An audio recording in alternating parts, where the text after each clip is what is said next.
It's my pleasure to welcome Michael Saylor to the MIT Bitcoin Expo this year. Welcome, Michael. Thanks for having me.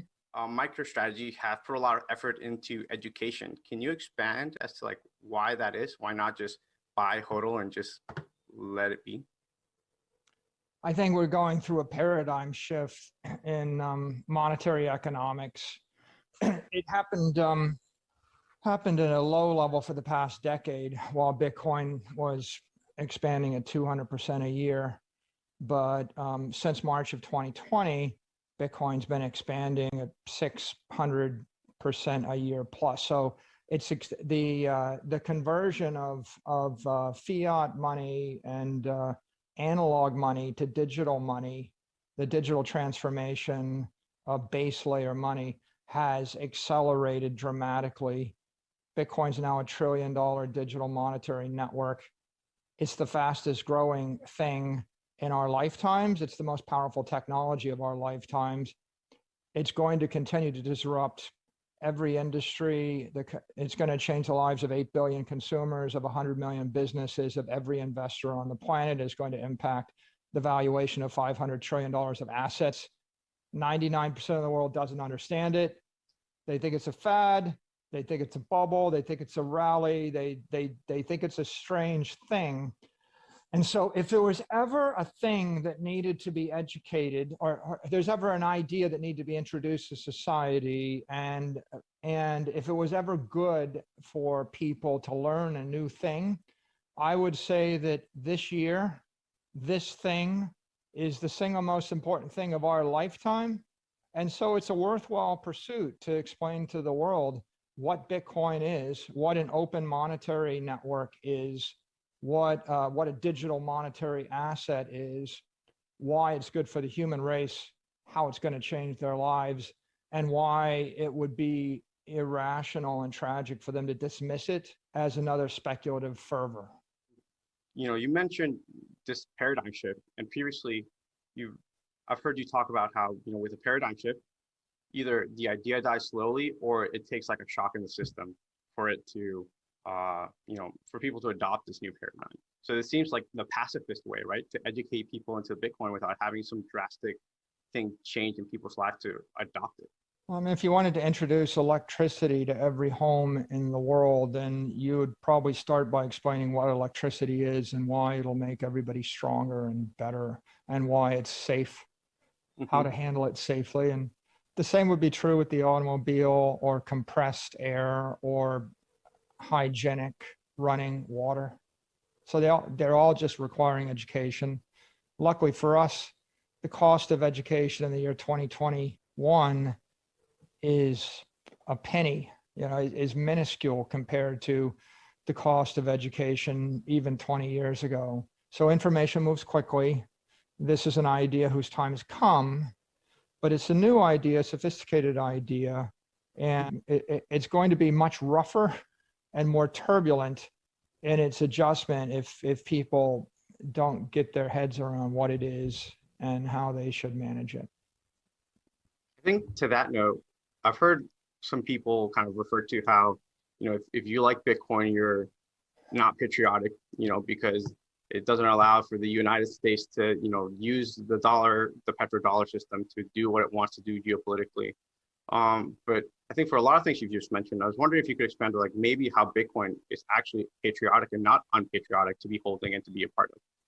I think it's pretty clear at this point that the way that the world is going to evolve, we're going to have one layer, which we call the currency layer, and it's going to be dollars or euros or the fiat currency of every legitimate, effective government on the planet.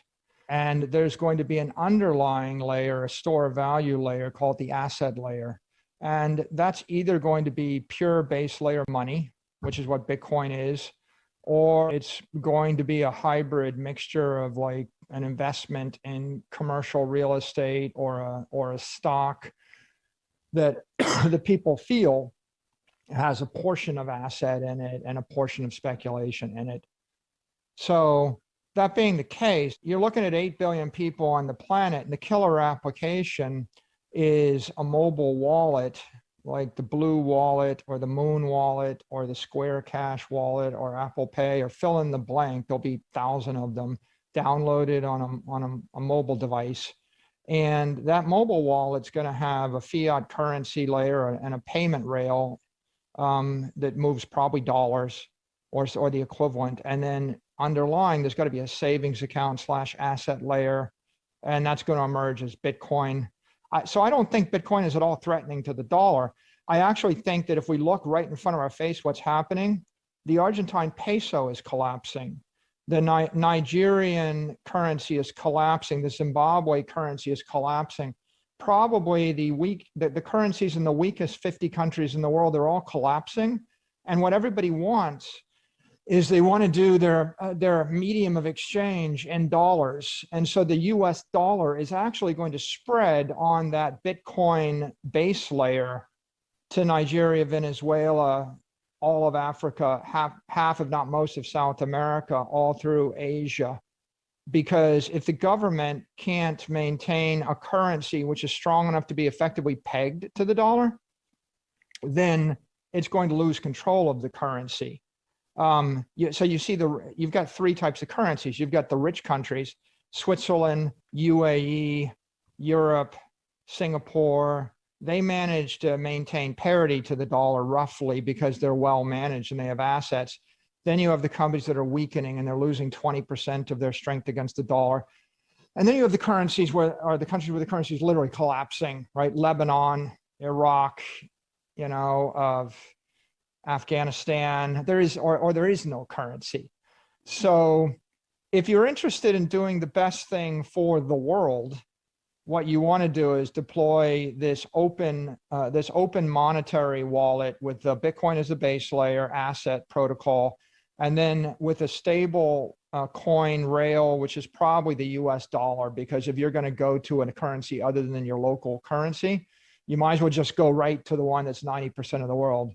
That's what you'll see.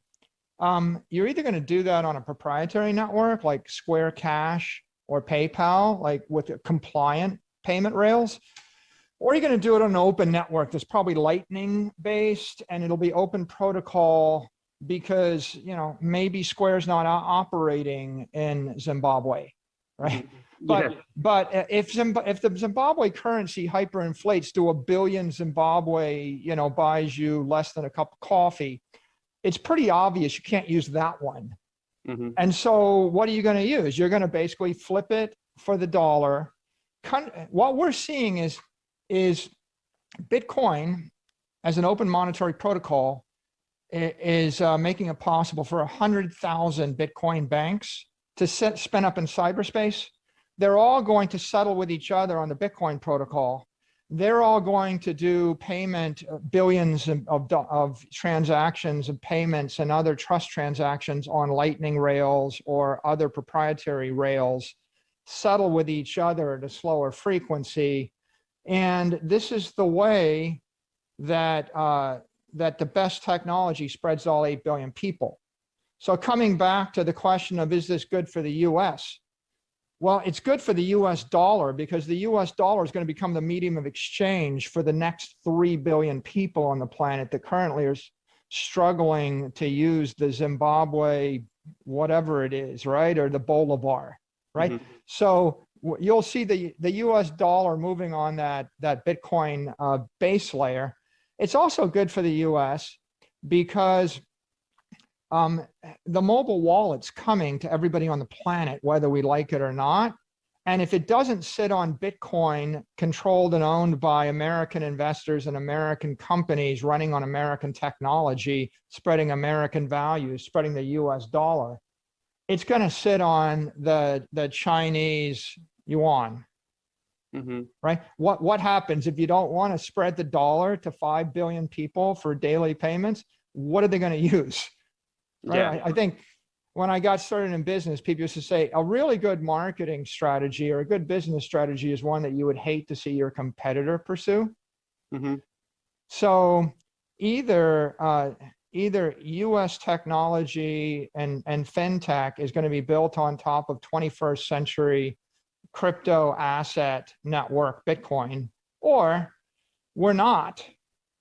And the 6 billion people on the planet that need such a thing are going to go to somebody else. I mean, the truth of the matter is, right, like they'll probably go to Bitcoin, but they'll just be running, instead of US dollars on Bitcoin, they'll be running Chinese yuan, renminbi on Bitcoin, right? But they're going to run something. We know they're not going to run the Naira or the, the Bolivar.